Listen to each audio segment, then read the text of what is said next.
من تا نیم ساعت دیگه باید مهمونی باشم. با این ناخون داغونم نمیتونم برم مهمونی، یا باید ناخونم خوشگل باشه یا مهمونی رفتن کنسله.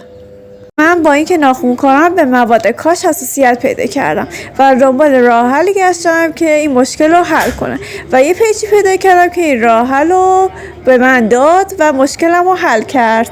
منم از پگانین این پک جذاب رو سفارش دادم که واسم فرستادم. حالا با هم آنباکسش کنیم ببینیم چیا توشه.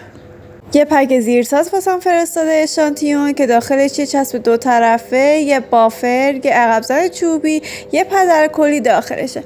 این هم ناخونی که من سفارش دادم، خیلی جذابه، خیلی دوستش دارم، گوگولیه. حالا نوبت زیرساز ناخونامه. همونطور که میبینیم بافر میکشم، با پدر کلی تمیزش میکنم. حالا نوبت چسب دو طرفه که میچسبونم به ناخونام. خب بریم سراغ اصل کاری.